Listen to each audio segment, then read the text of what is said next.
We're back, folks. Freedom Forum on this, the 15th day of the 10th month, year of our Lord Jesus Christ, 2014. Let's pray. Heavenly Father, we thank you for this time together tonight and ask that you would guide us in what we're doing and give everybody the strength, the wisdom, and the courage to do your will in all things. In Jesus the Christ's name we pray. Amen. Amen. We have a special guest tonight as promised, which here lately we've had bad luck with our special guests, but Charles Kuntz with Aromatic Infusions is here tonight, and he will also be at our meeting tomorrow night, 6:30 at Elise's, to discuss more about what we're going to talk about in a minute and have some samples, so come accordingly to the meeting. Charles and his lovely wife Kayla have Aromatic Infusions, and I'll let him tell you all a little bit about that in a second. Do we have any? We've got Jim in the wings here. He's going to take over when Charles leaves. Is there anything else going on? 28th is what? Abbeville Common Core meeting is on the 28th. It's at the Magdalene Center. At the Magdalene Center. You know where that is, Hart? Yeah. Right Okay. downtown. Right in the downtown. square. Okay. We'll give you more details about that next show. So two legislators are Two- putting that on. Jonathan Perry and Two state legislators, Jonathan Perry and who? Bob Henskin. Bob Henskin are putting that on. So that ought to be real interesting on the 28th. What day of the week is that? I have to do my math. I took my Gecko Balboa early today. Yeah, So that's on. anyway, we'll let you know details about that. Calendar. And I think that's about it for this this week, coming in near future events. But let me go ahead and turn things over to Charles and thank him for coming to enlighten us about some things that you need to take seriously. With everything going on in the news, we're going to be impacted one way or the other soon. So pay close attention. Charles. So I hope everybody's doing all right there tonight. My name is Charles Kuntz. As Tom said, I own an essential oil company out of Youngsville. We are right across from New News. What we do is we distill essential oils. We take the aromatic essence out of plants and we bottle them for certain issues, aromatherapy, health issues, so on and so forth. Basically what we do is we try to help people transition into a healthier lifestyle using herbs and oils. We've been using these oils for a long time. An essential oil, for those of you who don't know, it's the lifeblood or the essence of a plant. Any plant that has an aroma, whether it be jasmine, eucalyptus, tea tree, lavender, anything that you can think of that actually has an aroma has an essential oil. And these essential oils are basically the immune system of a plant. Trees have certain resins and saps that if cut, the sap will go to the tree and help heal the wound of the tree. And it also releases aromatic compounds that will deter bugs or anything that might affect the tree. We use these same oils, in the same way that these trees and plants use them, to help heal, to help repel, so on and so forth. The essential oils are very volatile. They evaporate. Volatile means they evaporate very rapidly. We also have carrier oils, which are usually fatty acids. A good carrier oil would be olive oil, almond oil, avocado oil, anything that's a fatty acid that's going to help carry that essential oil to the bloodstream. The opposite of that would be something like a petrochemical, mineral oil, baby oil. These things are not going to penetrate the skin. They are going to stay on top of the surface of the skin, and these things are not going to be good to use on the skin. We try to stay away from petrochemicals. We like to keep things organic. So you're going to want to stay with something that's a fatty acid like olive oil. The history of essential oils goes way back. They've dated it all the way back to Mesopotamian times. There is proof that they've actually used things like eucalyptus, boiling them in big vats, releasing the aromatic compounds into the air, very much like we do today, diffusing eucalyptus oil for congestion and things like that. Sir? Tell them real quick about this being the Okay. modern version of the Yeah. pot on the Yeah, the this stove. is actually a diffuser that we use today. Basically, what you do here is you take the top off, you add a little bit of water to it, and then you add a few drops of essential oil, replace it, and it will project a water vapor, not humidity, but it uses ultrasonic waves, and it pushes it to the top of the surface of the oil where the lighter oils float, and then disperses the essential oil into the air. Like I said, it does not use heat or humidity. This is actually microscopic water particles or water vapor, and that pretty much gets up in the air. It travels very, very fast. It's very light, and these are aromatic compounds, and they're best used in the air. Just like I said, like the trees did before. As soon as he turned it on, it started steaming. It's not real steam, but it's vaporizing the water with the oil that's in it. Yeah. And we've used one quite a while now, and it's quite interesting, the effects, depending on what you've got in it. There's many things you can put in it, which I'll touch on in a little bit. These essential oils, it's not a fad. It's nothing new. Essential oils, of course, they're in the Bible. There's several oils in the Bible: frankincense, myrrh. We know all about those. There's cardamom, cassia, which is a cinnamon, spikenard. All these are in the Bible. They've been used before there was medicine, before there was steroids. We used oils and herbs. That's how we made it. The reason we don't use these essential oils, the reason I'm talking to you tonight, the reason everyone doesn't know about essential oils is because of money. It all comes down to money. You can't patent nature. You can't patent essential oils. It's much easier for a company to go in, extract a chemical compound, synthesize it, patent it, and then make a bunch of money off of it. Essential oils, there's only one way to procure them, and that's the old-fashioned way. Let me give you an example. The other day I was in a health food store. I passed by the refrigerated section, and I saw some lemonade, and it said made with real lemons. And it dawned on me that in today's society, they have to actually put made with real lemons on lemonade, when most lemonade has about 40 or 50 synthetic compounds in it, and in that lemonade factory there's not one lemon to be found. And everything that we use today is inundated with chemicals. I think they have their place. I think that they're good, but I think that we overuse them. And it's going to take more than just staying away from gluten or doing one specific thing. It's going to take a total psychic change for us to get away from this and get back down to the roots. They call that holistic, don't they? They do. Yes, sir. So essential oils, the essential oil market in the U.S. is very convoluted. It's very obscure, kind of foggy.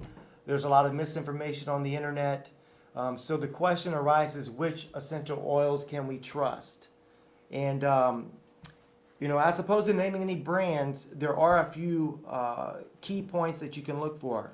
The Food Chemical Codex, which is a group of people, over 100 countries, that compile the FCC. This is what the FDA looks towards whenever they're building their guidelines. If they want to know a certain RDA or a certain allowance they should put, they go to the FCC. That's a good way. Are these oils FCC approved? There are no governing bodies in the U.S. to say, hey, this is a good oil, this is a bad oil. So you're going to have to take it upon yourself to do the research. So FCC approved. The next thing is, Do you know the people distilling it? Do you know the owners of the company? Do you know the company itself? You're fortunate enough to have a company in your city, in your town, but what if you don't? You have to do your own research.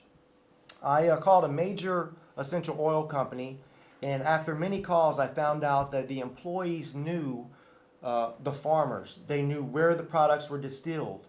They knew which products did what. They were well informed. This company was a good company. Then I call another company, probably the largest company in the U.S., and their employees didn't know where the oils come from. All they could say is China and India. They didn't know who did what, and this is a company that it's too iffy. If they don't know where they come from, then who does? Where are they coming from? You really have to do your research. And also something that people always mention to me, they always ask about, is are your oils therapeutic grade? In the U.S., there is no therapeutic grade. The therapeutic grade is a marketing term. As of today, we do not have any type of governing body that deems any oil therapeutic grade. So you're going to have to do your research and figure out which oils are going to be best for you. So anyway, now that we know how to use the diffuser and we know about the oils, do you guys have some questions? Well, a couple of things come to mind. A few of the examples of some of the more popular oils, like lavender, for example. It's one of the more, I'm pretty certain it's one of the more popular ones, isn't it? Because it's used for a lot of things. Lavender is the most sold essential oil. Lavender has been used for centuries. A lot of people today use lavender for stress relief. They use it for anti-anxiety. But many people do not know that lavender is a great antidote for burns, sunburns, third-degree burns, severe burns. There's a lot of desk references that say you can put the oil directly on burns. My belief is any oil that you use, if you're putting it on the skin, it probably should be used with a carrier oil. Those carrier oils, not only do they help buffer it, but they also, like I said, those oils are volatile, they evaporate. It helps it keep it on the skin. Carrier oils are always a good idea to use. Okay. Lavender is a very popular oil. What about lemon? That has multiple uses too, doesn't it? It does. Lemon, what I use lemon for is it's an energy booster. It also helps with cognitive function. Kind of keep you awake, kind of keep you sharp on your toes. We need some of that. You bring any? Yeah, we need a couple of gallons of that. When y'all start calling in, we're going to need some lemon and a. Yeah. Lemon's a really popular oil. It's up there, third or fourth most popular oil. Lemon is produced not by steam distillation, as most oils, but it's actually cold pressed from the rinds of the lemon.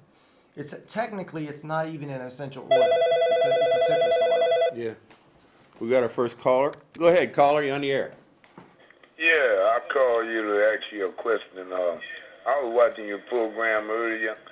Do you believe that the 911 was done by government? No, that was Hartwell's program, the one just before us.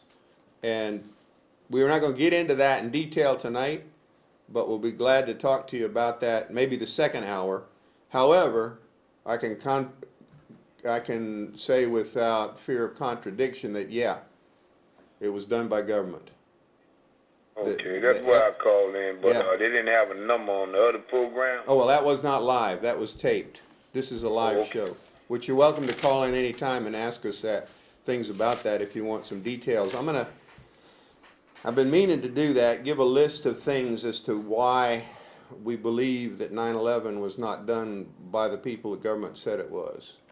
Okay. And when I get to it, when there's so much going on right now, I haven't been able to get back into, basically that's ancient history at this point.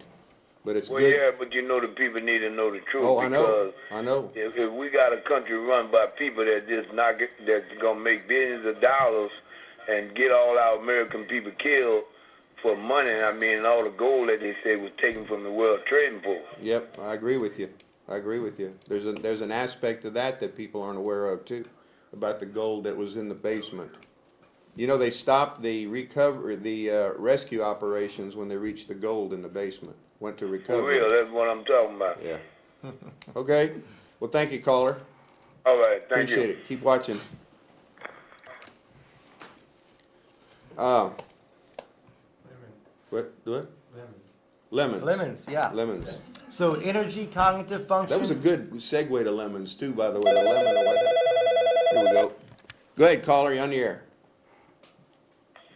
Yes, I have two very hyperactive little children. Do you recommend any oils to calm them down? Definitely. We recommend, of course, lavender, as we said before. It depends on how active and hyper they are. Maybe they need a good ADHD oil. I don't know. But there's also another one called vetiver. It has a lot of sesquiterpenes in it, which really help promote sleep. They also help promote kind of relaxation. But yeah, those two, lavender and vetiver. Okay. Well, thank you very much. I'll be sure to put a big order in for all of those oils. Do they drink them or can No, they it'd be- bathe in them? Well, you can bathe in, well, not bathe in the entire oil, but you can add them to the bath. They're actually best used if you apply them topically, behind the ears to the mastoids. You can also diffuse the oils, as we showed before, in the diffuser. This is a very non-invasive way to do it. It's also one of the safest ways to do it. Some people tend to over-medicate or over-apply sometimes with the oils. That's why we always recommend to use a buffer agent like the carrier oils, or like I said, you can use this diffuser. Very effective. Okay. Thank you very much. Thank you, caller. Okay. Any more comments on lemon? No, like I said, lemon, it is cold pressed, it's not distilled, but we still classify it as an essential oil because of all the therapeutic properties in it. And you just take a lemon rind and squeeze it after you peel it, and you get all that oil sprays out of it. Very We true. used to kind of play with those and spray it in people's. Yeah, It's nasty. that's a good defense mechanism. Don't give the kids any idea. No, I didn't give any children any ideas. This wasn't when we were children. This was when we were teenagers. Another thing about lemon, isn't it a good bug repellent? It is. There are more effective mosquito repellents, bug repellents. Just to touch on a few, lemon eucalyptus is probably one of the most well-known mosquito repellents. That, and of course, everyone knows citronella. Citronella is very good. Catnip. You don't have citronella? We don't have citronella because there are more effective oils. Okay. Everything citronella does, in my opinion, can be done with a less expensive oil that is more diverse. Y'all don't you have a mixture We do. as a bug repellent? Yes, sir. We call it Bug Off, and it's a mixture of tea tree, lavender, peppermint, lemon eucalyptus, and it's for a broader spectrum. Yeah. It gets everything from fleas, ticks, mice, spiders, mosquitoes, and it's very well used diffused. Even if you have your own oils, you can blend those together, use your own diffuser. What we do is we like to put the oil in the diffuser on the patio when we're barbecuing. It covers a nice area, puts up a guard, keeps the mosquitoes and bugs away. Very good. And I've used the repellent y'all have fairly effectively, but one of our buddies has used it even more effectively against ticks in West Texas. And the ticks, he's never seen them do what these ticks will do when he's got this repellent on. They'll get on his leg and they'll keep walking. They won't stop and chomp down. They just keep walking till they get out of it if they can. Thieves oil. Tell them about thieves oil. That's the most fascinating of all of them that do it. Yeah. Well, thieves oil, thieves oil is a particular oil from a particular company. There are oils, we call ours 1346, which is So a somebody's patent, have they Yes, sir. copyrighted the name? Yes, sir. Yes, sir. But back in medieval times, in the 1300s, during the bubonic plague, there were Pay attention, pay attention. there were a group of thieves who were going around to people's houses who had passed away from the plague, and they were stealing their items. And the king brought them before the court and asked them how they were doing it. Basically, they were draping themselves in these 5 herbs. And these herbs, what was actually happening is these herbs were repelling the fleas that were on the rats. So, these people were killing the rats, and the fleas were jumping off of the rats onto the people. Yeah. So these people would kill the fleas with the herbs. Go ahead, caller, you're on the air. Tom, your shirt is glistening in certain places. I wonder if that's because of the oils or what.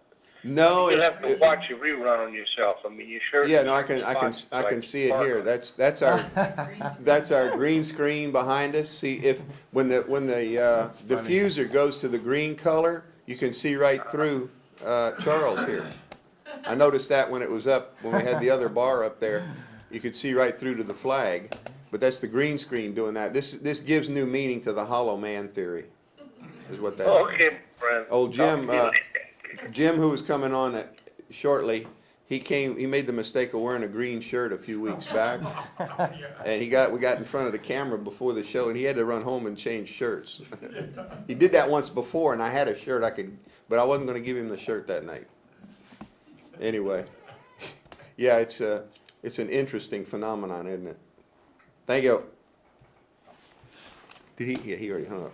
Okay, So yeah, anyway. this thieves oil, or 1346 as we call it, we use it. It's been very effective for us. Basically, when we run this, perpetually run it every day, it's kept us cold-free, virus-free, and with all the crazy things going on today, we like any form of extra protection that we can get. Also, the thing about essential oils is whenever we use certain soaps, antimicrobial soaps, those bacteria tend to mutate sometimes, they say. Yeah. And the thing about essential oils is every drop of essential oil is different, which makes it impossible for these bacteria to learn and mutate on an essential oil. So whenever we use these essential oils, we kind of avoid that problem. So that's one of the benefits of essential oils. Yeah. This is also why you should use that hand cleaner that's alcohol-based that they have in the hospitals now, because the antibacterial hand cleaners are the ones that caused the major hospital problems now with the mutating Yes. staph bug that is That's really right. causing them trouble. It's causing big trouble in the hospital. And they not only mutate, they get stronger. Yeah. Yeah. Well, what happens there, it's the same thing as if you were doing a biological agent. You would cook the bacteria while it's cooking in the pot, you throw in some of the stuff you want it to be immune from. That's basically the same thing they're doing with these antibacterial hand cleaners. Alcohol, on the other hand, and these essential oils are natural, and they're natural killers for these things. Let's face it, that they can only stand so much of certain toxic things before the little bugs are dead. And what's amazing about that certain bug that's going around right now, they're heavily using Clorox bleach to disinfect from that. We're going to be talking about that in great detail tomorrow night. So if you want to come to the meeting at Elise's, we're going to have some interesting stuff on that. Well, all right. Any other points you wanted to raise? No, we're going to go into more detail tomorrow at Elise's. What's the Yeah. time tomorrow? 6:30. 6:30 tomorrow. 6:30 to 9:30 at Elise's, and we'll have a lot of sidebars as usual. There'll be a lot of input from the folks there, so it's a give and take. Yeah, and I'm going to have some samples out there so you guys can get some free samples. There's a lot of people that are unfamiliar with essential oils. That's why I'm here. You know, like I said, we've been using for thousands of years, and it's extremely effective.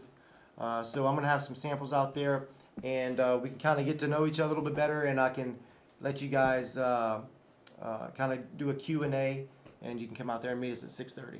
Yep. Where are you located? We are across from Nunu's in Youngsville. What's your address? It's 514 Lafayette Street, right there on the Youngsville Highway. LafayetteOrganics.com. Yeah, we have a website, LafayetteOrganics.com. You can ask questions on there. We also have a lot of information on there. It's a very informative website. And I can mention now, they have officially are our latest underwriter for the show. So they're gonna help us out with things, and vice versa. So, very good. Cool. What's that, internet address again? It's LafayetteOrganics.com. Yes, sir. Lafayette what? Organics. Organic. Yes, sir. Okay, we're gonna do a shift now. You know, it's not, it's, An informal shift. yeah, we're gonna, y'all just close your eyes, go get a beer or something, and we're gonna shift now. All right. Charles is gonna leave, and Jim's coming on. Briefly. And we'll leave the alien spacecraft here. Hey, did you take a sip of my coffee? I don't want you. No, if I do that, we'll have Yeah, I know, another, I know what's gonna we'll have happen. another show. I know what's gonna happen. There'll be we another got show that we time-wise? don't wanna have, What we got time-wise? Almost exactly. about 25 minutes. That thing's not even on. Okay. How you like that shift? See, y'all didn't even notice, we changed positions. Chair's warm. Y'all all know this guy, Jim Crumley. He's been attending some rather interesting meetings that he needs to tell you about. I'm gonna Yeah. turn it over to him, and then the second hour I'll kind of go solo. But, well, Monday, I went to Fontana Center. They had John McCain, Vitter, Bustani, and Cassidy. What a lineup. Manis wasn't there, was he? No, he wasn't there. They didn't have the good guy. But it was interesting to hear them, how can I put it without sounding Be nice, be nice. sounding bad. They all took care of each other, if you understand what I mean. And of course, they made Cassidy out to be the coming prince. I know a lot of things that were said there that were, and you won't believe this, not really factual. Oh, they said some stuff that was not factual? Is that what you're trying to say? yeah, I'll yeah. say it. I'll say There it for you. wasn't There were factual. lots of lies floating around. Is that what you're I trying to? was putting it in a subtle way, I, but I don't like being subtle. I've There might be I've somebody- gotten rid of the politically correct Oh, attitude. okay, all right. We don't need to be, there might be some people that misunderstand. It's like I read I got an article today, I was telling y'all about earlier, that was quite interesting. The numbers of people out there that are they're doing those tweets, I think that's what they're called. Yeah, They're Twitter. doing these tweets, and they have no idea what Ebola is. Tweet. They have no idea. Comments like, who's this Mr. Ebola that's in Dallas that everybody's talking about? It's amazing. Jeez. Good Lord, I won't say And, where they and the live. guy listed a whole bunch of them and said, this is just a sample of them. Well, He That's said there's incredible. hundreds of them on there. But anyways, there were maybe 100 people there. I'll give it that. And a lot of my friends and stuff. But I was talking to a certain candidate, which I'll not mention names, and said that he was endorsed by the Lafayette Chamber of Commerce. And I just wanted to test the waters. So I made a comment, a factual comment now, one of the things that wasn't flying around that building. And I said, do you think that's a good place to be? And he said, why not? And I said, well, do you understand that the U.S. Chamber of Commerce is likes federalism. They're for a federalism, and he got defensive. And something I've been trying to accomplish for probably a year came about out of that. And I'm now probably going to have a meeting with the CEO of the chamber because they want to show me all the good programs. And I want to go talk to them too. You know, I think it's time that someone sat down. And I don't want to say too much about this because then you might change your mind. But one of the things I do want to talk about is the chamber using PAC to influence elections. Mm-hmm, mm-hmm. And in my research, quick research today, I think that right now there are 5 people in 5 different districts that have been School districts now. school districts, school board, have been endorsed by the Lafayette Chamber of Commerce. Now, I don't know what to totally make of this, but I think I have a clue. You know what I mean? Yeah. That they might be trying to totally influence the next and up and coming school board. Mm-hmm. The one we have right now is very dysfunctional. And I want to talk about the school board and what I think the school board should actually be doing and isn't. The school board is about our teachers and our children. How much have you heard at a school board meeting about teachers and children? All we've heard about is Cooper, 2 guys that don't like him in a lawsuit. And go ahead, caller. I don't mean that the topic is not what you're talking about. I just heard on Fox News that the state of Texas is subpoenaing the pastors to send them their sermons because they want to see what they're preaching about. Okay, wait a second. That's Houston. Yeah, that's Houston. That's Houston doing that. And it's the mayor of Houston at her behest. And you and want to has know why? threatened and has threatened the preachers that she has had subpoenas issued for with contempt of court charges. Can we tell them why? Because she's a lesbian. Because she's a lesbian. And she was afraid that that the preachers Just what I've been talking about. were talking against Same what was it? sex. Was it same-sex marriage? Okay. And here's the problem with that, folks, if you don't realize it for yourself now, but she is foisting her lifestyle on Christian preachers in direct violation of Article 1 of the Bill of Rights. Oh, Okay.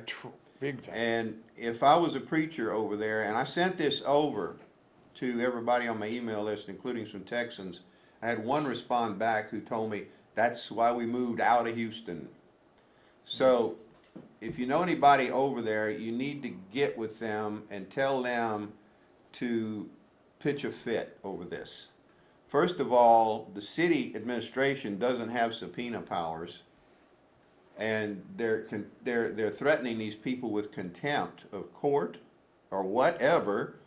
Well, I'd hold them in contempt too if they tried to pull that on me. They want to review these preachers' sermons. What are they going to do about it if there's something in the sermon they don't like? They're gonna arrest them on hate crimes charges. Now, don't laugh. That's being done in other countries, Oh, and they absolutely. tried to do it here at the federal level. They tried to get a hate crimes law through where if you talk bad about somebody that took offense to it, then and they were part of some select little group of politically correct twerps, then they were going to go after you for a hate crime. What? That's being done in other countries. There are people I know of that are on the run in Germany for that. I've noticed, that people that get in, school system is a good example.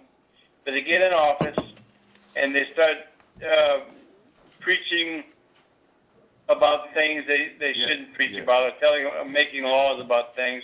Usually when someone agrees with the sin, it's their sin. It's because they're a sinner, then it's their sin, right, right. Well, here's the thing about the schools that you reminded me of. There's a teenage girl that was recently suspended because somebody sneezed in her class and she said, "God bless you." Yeah. What? Yeah. What? Excuse me? Just said bless you. Oh, bless you. Didn't say Okay, God. she didn't say God. She just said bless you. There's another one, a 5-year-old or a 4-year-old in nursery school. He had a crayon, or she, it was a girl. And I heard 2 different ways. One was she had the crayon like this and she went pew pew to another student. Another one is she drew a gun. And she had to sign a contract with the school that she would not commit suicide. A 4-year-old. Wow. The parents are up in arms over this. I wonder why. Figuratively, they need to be literally up in arms. This kind of stuff has got to stop, folks. It's a good thing it's not happening around here. We need boots on the ground in America to get these idiots out of these elective offices that are anti-Christian and anti-morals and anti-everything. Exactly, but see, the thing is, under the Constitution, that kind of stuff's supposed to be handled at the local level, not at the federal level. A lot of most federal rules are unconstitutional to begin with. And this same-sex marriage, for example, the feds have nothing to say about it. If a state wants to make some kind of justification for it, that's up to the state. And the people of that state then have to fight it if they don't like it. Those states where they have made it, even by a vote of the people, they have made it illegal. The federal courts have stepped in. And these states have gone along with the federal courts. What? Again, like we discussed last Thursday night at the Concerned Citizen, or the Acadiana Patriots meeting, Representative Schroeder, State Representative Schroeder was there, and he said, as long as the feds are giving all this money to the state, and then toward the end of the meeting, I mentioned the fact that we need to quit giving the money to the feds. Exactly. We give it to the state instead, your tax money. Then they don't have that control any longer. But of course, these idiots in the media, etc., can't see that because they are federalists. Okay, they're uber federalists like Lincoln. So, as long as that's the case, these federal courts are going to have a lot of sway in this stuff. Absolutely. Well, the sad part about the whole thing, that's all I got to do now because I'm staying home and watching TV. But you watch some of these shows that Bill O'Reilly has this guy go out into the colleges, and ask them questions about, American stuff. And the other day was at Harvard, and he asked, which is contributing more to world turmoil, ISIS or America? And these Harvard students, these liberal idiots, said the United States. Yep. Massachusetts. Well, there again, They have no clue. There is some room for argument there. However, his point was well taken from the standpoint that right now, of course, there's so many twists and turns to this thing going on with ISIS. It's not a black and white situation, regardless of the color of their flag. But, I mean, we just heard that Turkey has attacked the Kurds in Turkey. Mm-hmm. That's amazing. So the Turks have said they will not allow, now they were saying that they were going to allow U.S. Or NATO aircraft to base out of Turkey, and then they said no, they weren't. Then the administration said yes, they were, and the Turks again said no, they're not going to do it. So the problem with the U.S. government has been for a long time that it has fomented this kind of trouble. It's been its own worst enemy. And of course, the people that suffer for that, besides the locals in the area where they're fighting, is the American people, the American soldier, and the American Treasury. And so we can make some valid arguments that those Harvard students are correct. Well, yeah, I understand that, but look, okay, we backed off all this stuff over there in the Middle East, okay? Look what's happening. I mean, Well, yeah, these but people have been fighting for 10,000 years, and they reason just don't seem to want to stop. the reason that that's happening is because those people have fought each other for centuries, like you just said, and it has not stopped. The U.S. government has stuck its nose in this stuff and interfered, along with the British colonialists and the French colonialists, and put people in power over there, like the King of Saudi Arabia, who is nothing but a despot. He's a petty dictator, is all he is. The only reason he's still in power is because of his oil money. So they claim they like democracy in this country, but they ensure that the most undemocratic regimes in the world keep going. And people that try and resist them, that again are bad guys. They're not real good folks like Saddam Hussein and Muammar Gaddafi, but both of them were trying to become independent and start their own gold-backed currency. Oh, we can't have that. The Federal Reserve can't have that. And somebody. Well, let me let you go. And Okay. talking, I'm sorry to interrupt you. That's all right. fine. You know, you're getting on. We like Yeah. the conversation. Oh yeah. Have a good night. Yeah, thank you. Yeah. I wonder how many people in the United States realize that Saudi Arabia beheads more people than any other country in the world. Yeah. Oh, I wouldn't Yeah. doubt it.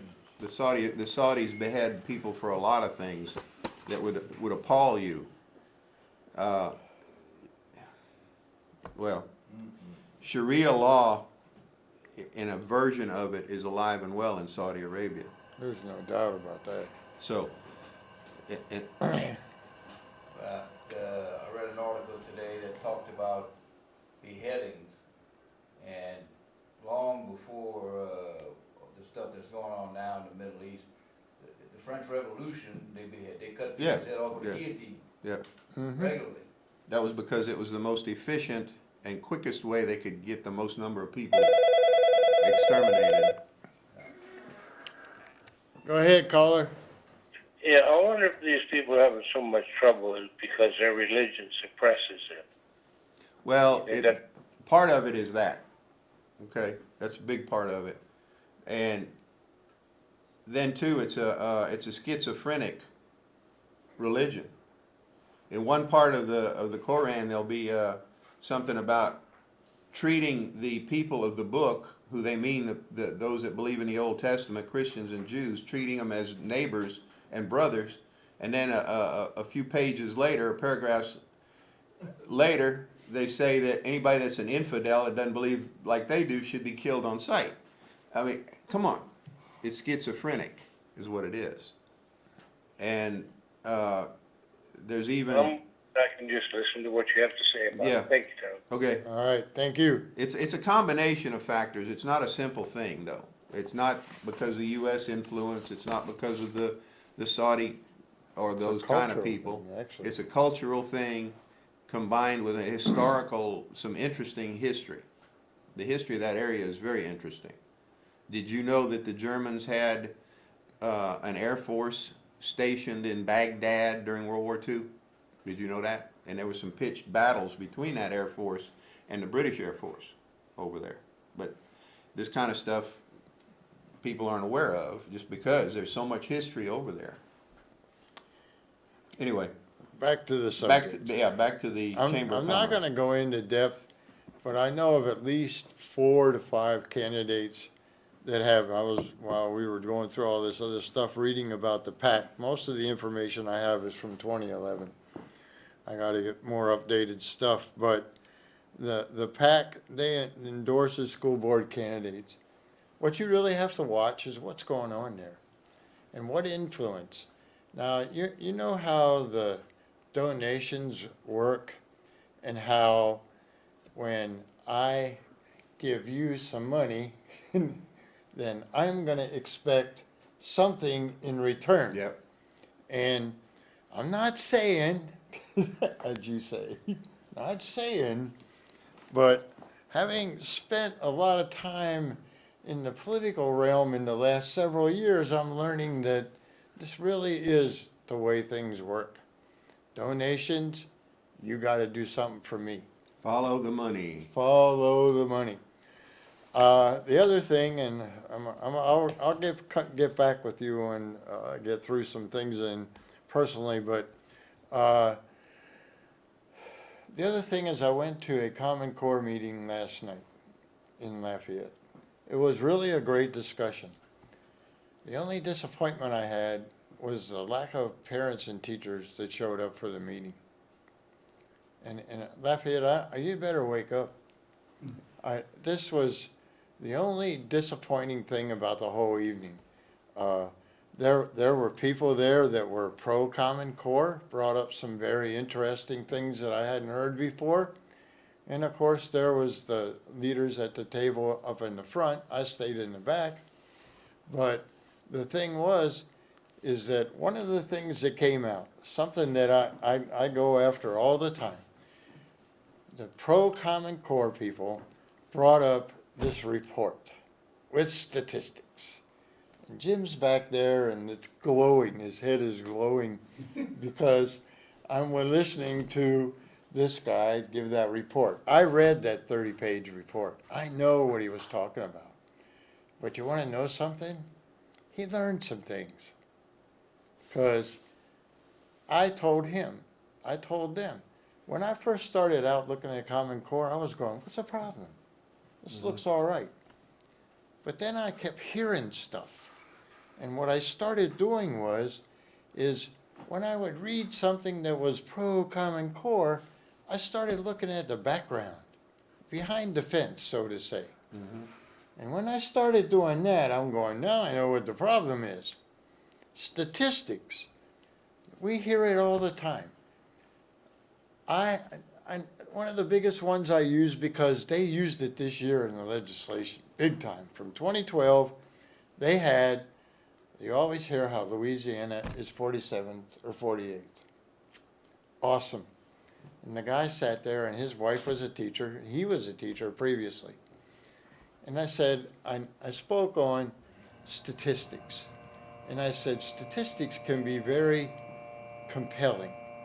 But the thing is that you have to tell the whole truth about the statistics. I said, 2012 ACT scores for the 50 states had Louisiana 47th. I said, but there was a column that they forgot to tell you. And I told him the number one state for ACT scores tested 9% of their people. Okay? And I said, what we found going through the statistics was that only 9 out of 50 tested 100% of their students. Louisiana was one of them. And Louisiana was one of them. So we looked further, Tom and I looked further. We're 3.8 points behind the number one state. That's all that separates the top state from Louisiana. What they're using, they're not bothering to tell you it's only less than 4 percentiles, 4 percentages, less than 4% difference between Louisiana and the top state. And what the guy did is he came back at me globally. And I was like, oh man. Globally. Oh, I love it too. Cha-ching. Yeah. And I said, okay, so you're saying the United States is like 18 or 20th. Let's look at Sweden. And he goes, Sweden. And I said, global. Yeah, Sweden's another country. It's global. As And compared I to, said, Sweden does the same thing that those people did with the ACT test. They only test their most brilliant students. How many students do we test? 100%. Belgium, France, Germany. You won't see 100% by any of those countries. I said, so how can we say that and we can't compete with those people? I just watched this couple and learned a lot about essential oils tonight. But I bet they didn't have Common Core, because he probably would have had a hard time figuring out the formula with the the math. Well, you gotta understand that, yeah, Hart, exactly, 5 plus 1 is not 6 under Common Core. No, Oh, I you like got the 6 minutes problem, left. Oh, I okay. like the problem that I tell the most, 6 times 6 is 36. But you have 6 5s in there, so 6 times 5 is 30, and you have 6 single digits. That's how they break the problem down. And the kids are getting confused. But getting back to the meeting, that was brought up, Eureka Math. You want to look this stuff up, because I'm telling you, it's terrifying. And I want you to look, I'm a veteran, okay? And push, look it up. They're rewriting history. Mhm. They're totally rewriting history. I always tell this story. I asked one of my grandsons, who has now graduated from Lafayette High, I asked him who Thomas Jefferson was. And he didn't know. But I asked him who Stalin was, and he knew. And I'm like, wow. And what I'm saying is there's pros and cons. I think that our education system, this stuff of backing people for the school board, honestly, in my opinion, don't feel that should be the Chamber of Commerce. No, no. And This is the equivalent of unions backing certain candidates and then taking their money and giving it to those candidates without the permission of the membership of that union. Federalism. Well, of a sort, yeah. Oh, yeah. But the thing is, the meeting overall was good. We made some new friends.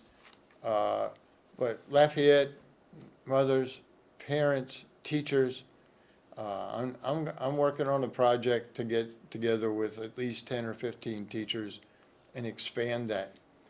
Jindal signed an order to protect you. How much protection that is, one don't know. We'll wait and see. But the thing is, in Calcasieu Parish, they got about 50 or 60 teachers, people, and they holding a war with their school boards. Yeah, their meeting was 800 people. What happened, Lafayette? 800 people. And that wasn't just, it was teachers, it was parents. I even saw children testify. Didn't you have a ball game last night? Who? No, that was Who's your- UL. Well, yeah, that's where they were. Yeah. They were all watching that on TV. Yeah, well, they were watching Somebody the mentioned that debate, at radio. UL. You know, one day you're gonna wake up and you don't have control of your kids at all. And if you think that is a terrible statement, I'm telling you. Common Core Now, headed for that. now, Jindal, again, has confused us people that are fighting Common Core and told John White to go ahead and go for the grant for pre-K. Oh, For pre-K, Common Core. somebody else is schizophrenic, it sounds like. And I'm Did I say going, Jindal schizophrenic? Yeah. you know, so how do you trust anybody? You just keep fighting. I had somebody state to me, why are we doing this? Why aren't we doing this? Well, that's the question. Why aren't you doing this? Why aren't you in the middle of this? Once you find out what I Common mean- Core, if you're in favor of Common Core, why? Okay? Jim especially has been to meetings and Cool. discussion groups where suddenly pro-Common Core people are not so sure that's a good idea because they didn't know what was in it. The legislators, last meeting at the Acadiana Patriots, Representative Schroeder, he got up there and admitted that those legislators don't know what they're doing. They don't know the details of this stuff. They have no clue. They have no clue. It's up to us to tell them. And that's why many of them have come over to our side on Common Core. Many that were in favor of it before, because they were told it was a good idea by certain weenies that are making money off of Common Core, that are not supposed to be making money off of Common All you gotta Core. do is follow the money. Follow the money. And the thing is, that none of this was ever approved by the legislation. That's illegal in one aspect. None of this, Common Core itself has never been proven. Right. Nobody knows what the long-term results are. Now, we know what the long-term goals are, Yeah. is a dumbing down of America. Common sense dictates that that's what's coming. Oh, excuse me, common sense is not common. I Or know, we sense don't, anymore. we don't wanna get into that common sense stuff. Listen, I need y'all people to step up. I need teachers to get a hold of me. I essentially need teachers to get a hold of me Jindal's and sit down protecting you. and talk. Jindal has set out an order that if you oppose Common Core, that's okay. You can't be sanctioned for it. This is a passion with me. I'm not gonna give up. They're gonna have to take me dragging and kicking, and they're not even prepared at the Capitol. I No, don't know if the chamber's prepared, no. but I'm gonna leave All that. right. I'll get back to you on that one. Yep. When we come back, we got some more goodies to talk about. Not enough time to talk about it, but, man. Anyway, pray hard, folks. Pray God- hard and get involved because faith without works is dead. God Dead. bless America. Dead.